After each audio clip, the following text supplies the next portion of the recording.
Magandang tanghali sa inyong lahat.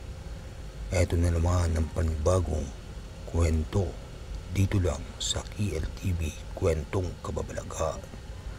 Maraming salamat po sa inyong lahat.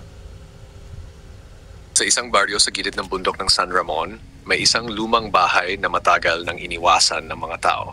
Sinasabi ng matatanda na hindi raw dapat magtayo ng pintuan na nakaharap sa kanluran, lalo na kung ito'y diretsong binubuksan tuwing dapit hapon.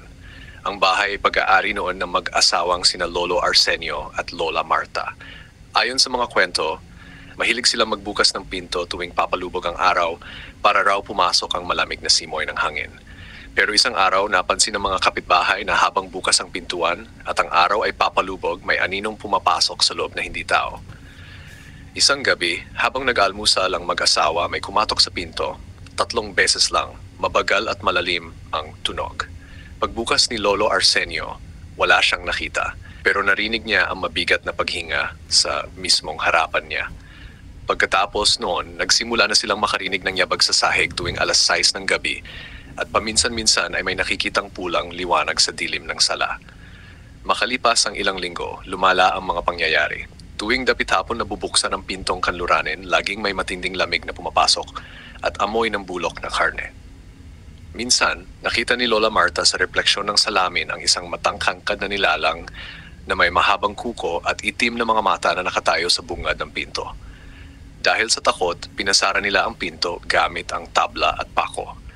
Pero sa tuwing papalapit ang hapon, maririnig pa rin nila ang pagbukas nito kahit nakasara na.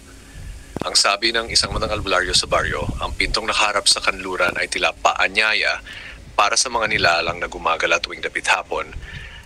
Mga espiritong hindi matahimik, mga demonyong nagmumula sa madilim na lugar at mga kaluluwang humahanap ng masisidlan. Hanggang ngayon, nakatayo pa rin ang bahay, sarado ang pinto sa kanluran, pero kapag nagkataon na mapadaan ka roon bago lumubog ang araw, maririnig mo raw ang mahina ngunit malinaw na katok.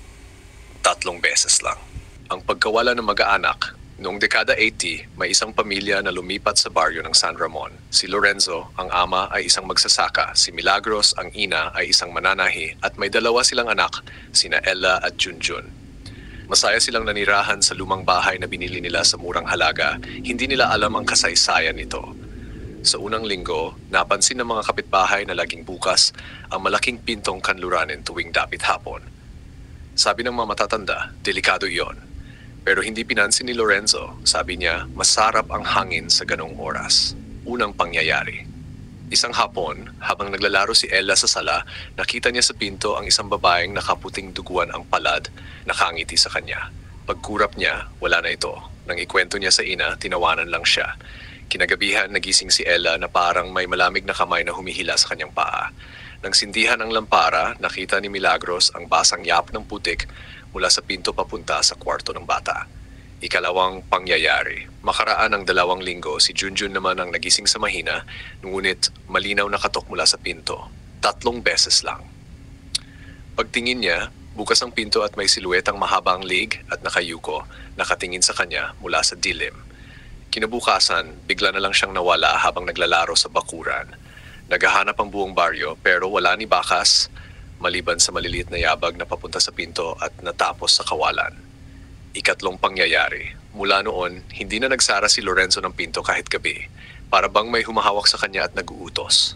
Isang dapit-hapon, nakita ng kapitbahay na nakatayo siya sa bungad ng pinto, nakatingin sa papalubog na araw at may kausap na wala naman doon. Kinabukasan, wala na rin siya. Ang natira lang ay ang kanyang sombrero nakalapag sa sahig, basa ng dugo. Huling pangyayari, si Milagros na lang ang naiwan. Laging nakasara ang bintana at pinto pero tuwing 6:00 maririg pa rin ang mabagal na pagbukas nito. Minsan ay may amoy na mabaho, parang bulok na laman na pumapasok.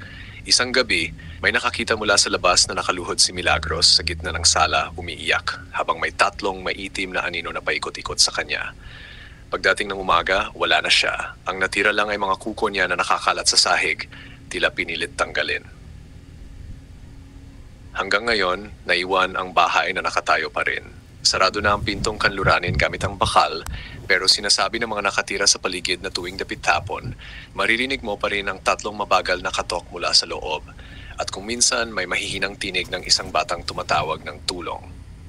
Abangan ang mga susunod na mga kwento dito lang sa KLTV Kwentong Kababalaghan. Maraming salamat po sa inyong suporta.